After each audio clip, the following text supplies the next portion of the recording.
What makes Chrollo strong, it's more a combination of how smart he is and his list of dangerous Hatsu abilities. Hey, what's up everybody? It's LeeLos, and today we're talking about why Chrollo versus the Royal Guard is obvious. Stay steady in pursuit of your dreams and goals. You're born to win, you're made for greatness, and I definitely believe in you guys. Keep up the great work each and every day. So Chrollo versus the Royal Guard is a battle between the leader of the Phantom Troop versus some of the strongest characters in Hunter x Hunter. Today we're going to analyze every single one of their power-ups and abilities to figure out overall who's more likely to win between these characters. So first off, Chrollo versus all of the Royal Guard at once really isn't up for discussion. They would just destroy him. What becomes more interesting is the concept of, could Chrollo kill any of the Royal Guard in a 1v1? So first, let's talk about how strong Chrollo actually is to see if it's possible. Chrollo overall is a very powerful character in the world of Hunter x Hunter, but it's implied that his aura output really is not that impressive when compared to the top tier characters like the Royal Guard, and this is implied a few times throughout the story. When fighting against Zeno and Silva, Zeno's charging up his Dragon Lance ability, and before the ability is even fully formed into a Hatsu,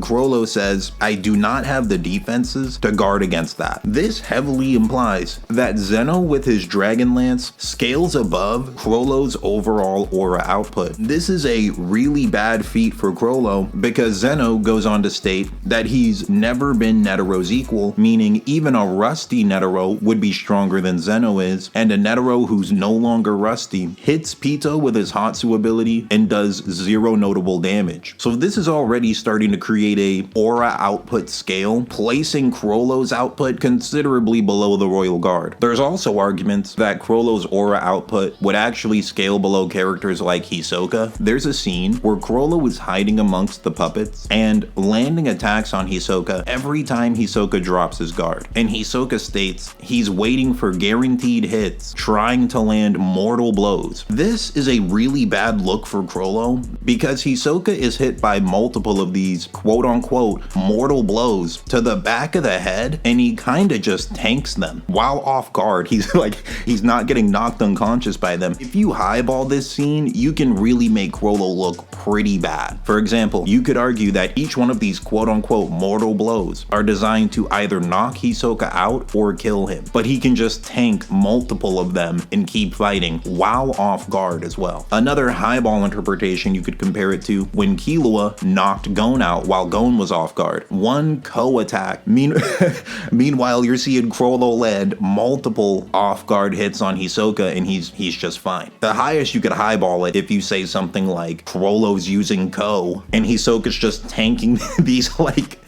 Ko punches to the back of the head and he's fine. That's the highest highball of this scene possible. But even using more medium ball interpretations, this still is not a very good look for Chrollo. There's a line of dialogue where Hisoka states, if I'm right, Chrollo would have to block the attack with his body, which is something he would hardly desire. This also implies that Hisoka's aura output is at least slightly above Chrollo's. If his aura output was higher than Hisoka's, he could just use his aura defense and block attacks from him and it wouldn't really be a humongous deal. We actually see Hisoka does block numerous attacks from Chrollo and he's completely fine, right? So he's actually completely fine. You could argue that Hisoka blocking these attacks is slightly different than him blocking the attack with his body. I mean, this really isn't a good look for Chrollo when we see Hisoka casually performing a feat very similar to a feat that he says, well, if the situation was flipped, Chrollo would hardly desire this. Netero at the start of the series, while he was rusty,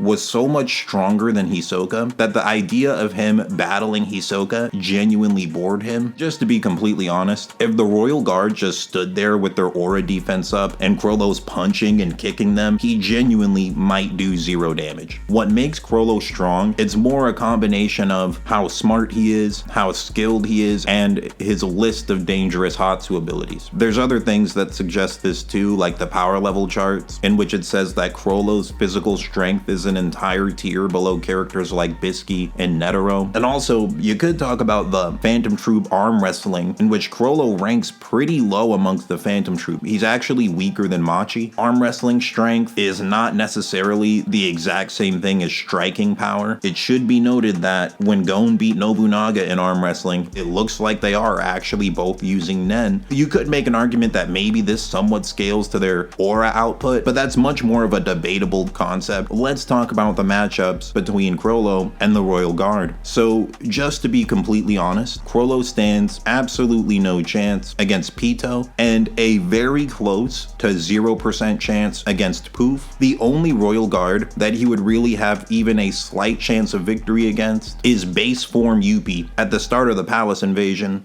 due to Yuppie not being that smart. Pito and Poof are just simply way too powerful for Chrollo. As we talked about prior, these two characters are also quite intelligent. They're going to obliterate Chrollo, okay? Like, it's not a close fight at all. He cannot damage them. They're going to absolutely obliterate him. But Chrollo fighting against Yuppie, the start of the palace invasion Yuppie, even though it's very likely that Yuppie will just kill him, like if Yuppie lands even one attack on Chrollo, Chrollo's going to die. But Chrollo actually has a small chance at victory by outsmarting Yuppie and landing one of his Hacks type Hatsu abilities on him. It's a small chance, but it's not a 0% chance or a close to 0% chance like it would be against Poof or Pito, due to a couple different factors, the main one being that Chrollo is a lot smarter than Yuppie. Essentially, you can make the argument that maybe if Chrollo hits Yuppie with the Ben's knife, or with one of Shalnark's needles, or with the Fun cloth, he might be able to defeat Yuppie with one of those three abilities. He has a small chance at victory with one of these three different Hatsus. The Ben's knife is a paralyzing poison. It wouldn't actually kill Yuppie, and we've seen other characters tank it like the Zoldyx, but we don't know if Yuppie would actually have poison resistance against the Ben's knife poison. There's a chance Chrollo doesn't even have the Ben's knife anymore because we don't see him use it against Hisoka, but if he still has the Ben's knife, there's a slight chance that maybe the poison would work on Yuppie and actually paralyze him. So there's a small chance of victory there, or you could argue it would at least slow Yuppie down slightly to the point where Chrollo could land one of his other Hacks type Hatsu abilities, like Shalnark's Needle or the Fun Cloth. Now, with Shalnark's Needle, to be completely honest, even that might not work. Shalnark states that it usually doesn't matter how strong his opponent is. If he can land the needle on them, then he pretty much automatically wins. But we don't know if that would apply to someone with as much aura as a character like Yuppie. There's a chance Yuppie might just resist the Nen needle and completely overpower it just with raw aura alone. There's a chance of that. So even this win condition might not work, but if it does work, it gives Chrollo a chance at victory that way. And then the third option with the Fun cloth, even that might not work either. The only person we've seen it actually work on was Nobunaga. When Nobunaga was trapped in it, he wasn't able to cut out of the Fun cloth even though he had his sword with him. So it implies that while they're trapped inside of the ability, it's either they can't use their Nen, or they're so small that even with a sword, Nobunaga wasn't able to cut through a simple cloth like this. Or maybe Nobunaga's just like wasn't thinking and didn't try cutting his way out and was just kind of complaining. There's a bunch of different possibilities there, but to be completely honest, if Yuppie could still use his Hatsu abilities and his aura while inside the Fun Cloth, he might be able to find some way to transform into something that could maneuver his way out of the ability. So all of these Hacks type abilities that we've seen Chrollo display, they're really his only chance against Yuppie, and every single one of them has a potential for failing as well. This is really Chrollo's only chance at winning in a fair fight against Yuppie, and even with these chances, it's still more likely that Yuppie would win. Now, an argument that you could make for Chrollo winning is the fact that Shoot was able to land an attack on Yuppie, and you can make the argument that, well, Chrollo is stronger than Shoot, so if Shoot could land one attack on Yuppie, Chrollo should also be able to land one of these attacks on Yuppie. There is a few other things you'd need to factor in though. One, is there's a real argument that Yuppie was actually holding back. There's a bit of dialogue where it states Yuppie was confident he could win the fight at any time, and he actually viewed Shoot as garbage during this fight. Also, you could argue that even though Chrollo is stronger than Shoot, he might not be faster than Shoot using this Hatsu ability. This Hatsu ability is something that Shoot developed in the middle of combat and it became his ultimate technique, Chrollo might not be faster than it. That's a debatable thing on its own when Shoot's using this Hatsu ability. He could be weaker than Chrollo overall, but with this ultimate technique, maybe this is one stat, the only time where Shoot could actually outmaneuver Chrollo. That's a debatable thing. Also, another thing that's worth noting, when Chrollo was fighting Zeno and Silva, he barely lasted a few seconds before they landed attacks on him. Like almost immediately into the fight starting, they were kind of throwing Chrollo around and both landing attacks on him throughout that fight very early on. And during that fight, Chrollo actually never lands an attack on Zeno. He only lands an attack on Silva.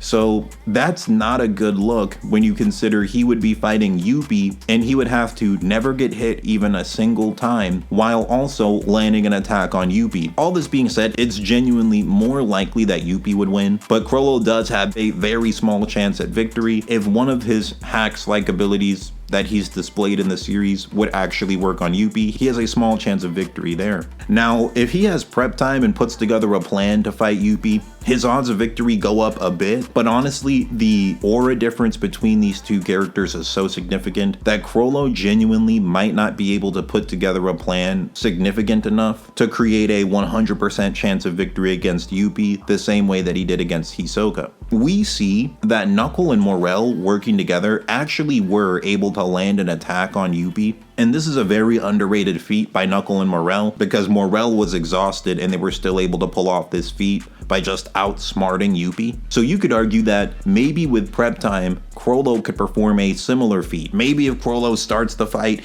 he has 100 puppets charging Yuppie at once to create a similar scenario to what Knuckle and Morel did, and he's changing his appearance as he fights Yuppie. Maybe he could potentially land one of his hacks type abilities on Yuppie in a similar way to how Knuckle and Morel were able to land one attack on Yuppie. There is a slight chance of victory there, but it's still not a 100% guarantee. So all this being said, it is much more likely that any of the Royal Guard would just absolutely destroy Chrollo in a 1v1, but he does have a small chance of victory against Yuppie, and with prep time, that small chance of victory is still small even with prep time, but it becomes slightly larger. But overall, it's just the Royal Guard are pretty much guaranteed to win against Chrollo in a 1v1. Even with prep time, the stat difference is so big that it's still more likely that the Royal Guard would win. He does have a slight chance of victory against base form Yuppie. When Yuppie transforms into a more powerful state while fighting Knuckle and Morel, you could argue that he actually becomes more mature and a bit more strategic as well. His dialogue that he gives afterwards implies that he's actually understanding the Hatsu abilities a little bit better. Like really, Chrollo's only chance of victory is against the base form Yuppie at the start of the palace invasion, who doesn't really understand Nen combat yet. Because you could argue that the transformed Yuppie just understands Nen combat better than he did before. But yeah, that's everything I wanted to say. Thank you guys for watching. I appreciate the views in the comments. Like and subscribe, and I'll see ya on the next one.